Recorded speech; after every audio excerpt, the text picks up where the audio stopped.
The subject of today's talk is old to gold and legacy to leadership. I promise to you that during the course of my talk, you would find that neither I am a gold nor have I any legacy.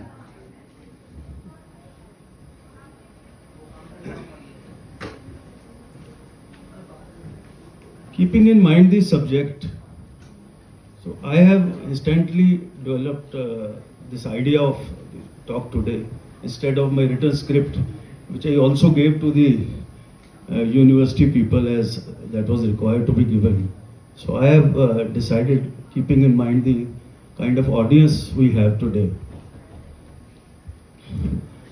While I entered your campus and was sitting with the students and your faculty people in the staff room, so we had a little talk with the students. So I believe we in this university have students from all walks of life, be it engineering or law or science. So I would not like to restrict my talk to law only. I feel that while we speak, we must relate ourselves to the audience. It is not that what we want to speak. I think the more important thing is as to what audience want to hear.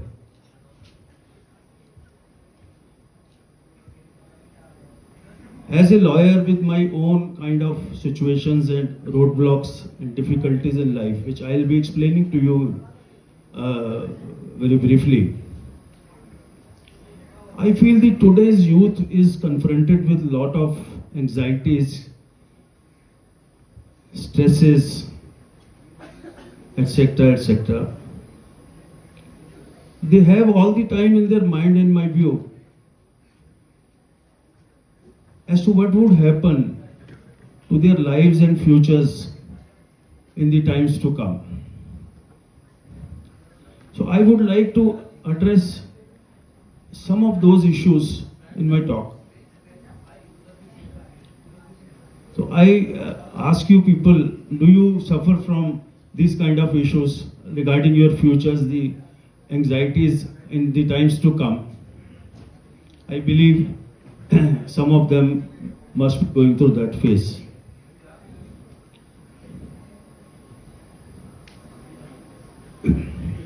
Here is where it comes. Your background and the place where you come from, your economic position, your family structure, everything that really counts. Here are the people who would be tomorrow's engineers, lawyers, scientists, etc., etc. And some of them must be from the backgrounds, like in our law it is believed that to be a successful lawyer, you have to come from a very elite class, you have to be convent educated. And there is no doubt also that some of our top lawyers, they come from very elite backgrounds. And some of them, they have struggled their way very hard to reach the positions where they are competing with them also. So I believe there are some people who have backgrounds of government schools, of families who are less fortunate.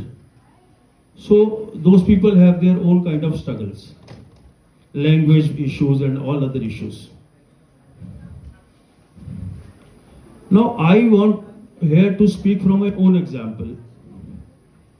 Here is a guy before you who has studied throughout in Hindi medium from government schools.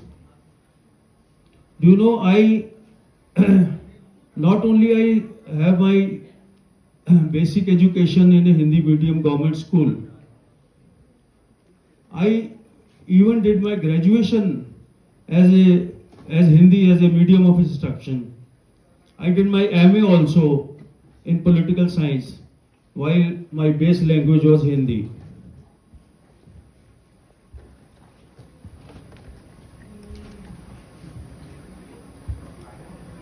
This I am telling you to address some of your concerns, not going personal otherwise. English as a medium of instruction became my subject when I joined the law. I joined Law Center 1, which was at Mandir Marg in Delhi University at that point of time. While I joined the college, I was approached by a group who said that in the university there used to be college union and elections used to happen. So I was approached by a group stating that I join their group and contest for the post of vice president. It was a golden opportunity at that point of time. My mindset that, okay, with this opportunity you will be able to communicate with the people, students, and would be able to shed your kind of anxieties to some extent. So I became ready to contest the election. But when the campaigning started, the group used to go to the classes. The system was you go to the class, you request the teacher would halt his lecture for a moment, you can address the students, and this is where or during the recess period. So when my turn came, I was asked by my presidential candidate to speak. So I started speaking, but I was hardly able to coin a single proper sentence in English in the college. That was my position when I was in first year in law. So incidentally, I won the election. I became vice president of the college union in my first year. So then we used to have a presidential room where all of us used to sit. So one day I was sitting, I'm telling you a very funny thing. So I was sitting in my presidential room. So one of the students, he came to me, he said that he has found a 100 rupees note from somewhere.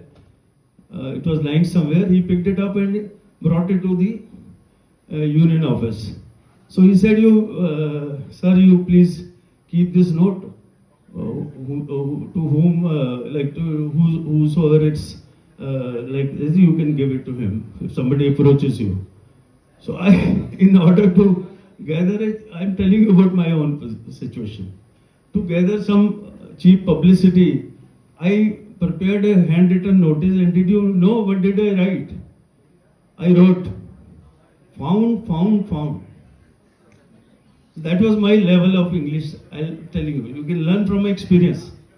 Found, found, found, a 100 rupees note, to whomsoever it may belong, may collect it from me.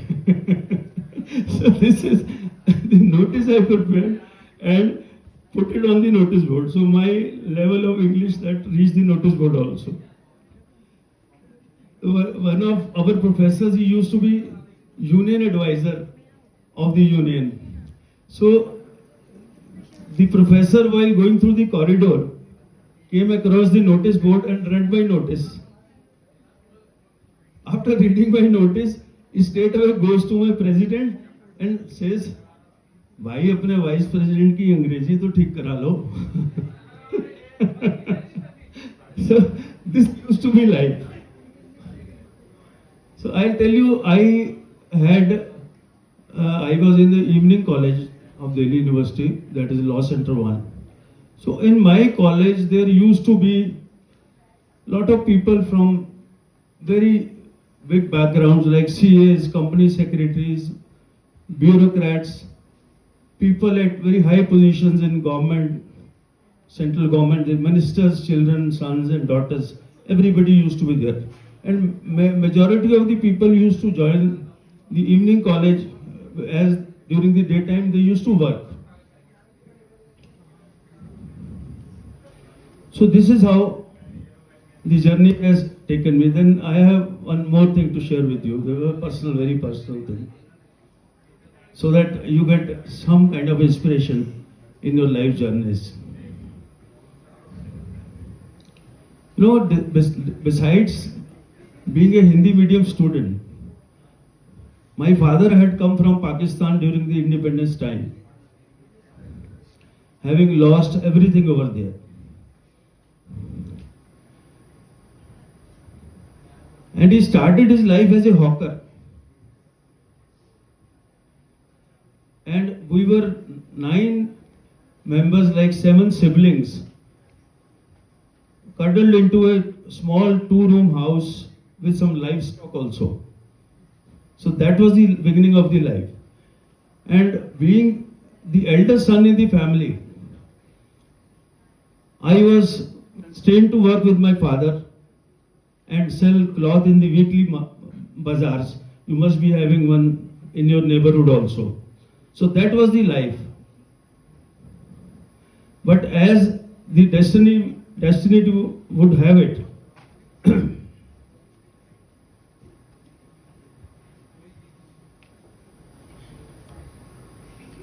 as the destiny would have it, I became president of my law college in the 2nd year. 3rd year, you will be astonished to know, my name was selected for president of Delhi University Student Union, that is DUSO.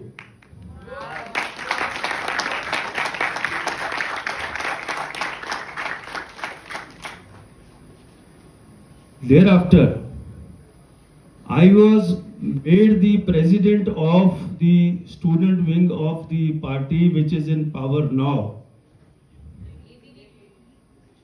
So these were the achievements, and I tell you more. I'll not take much time, I'll just finish it very fast. Then I see many of my friends are at top positions of the party in power, in government, in ministries, and I had the opportunity to work with a person who has been the president of this party. Many of them are ministers today and all those things, but I had love for this profession, because after joining law, this profession, like I had great attraction for the profession, so I lost interest in politics and I decided to focus in the law profession. And then comes an opportunity to me to become a judge.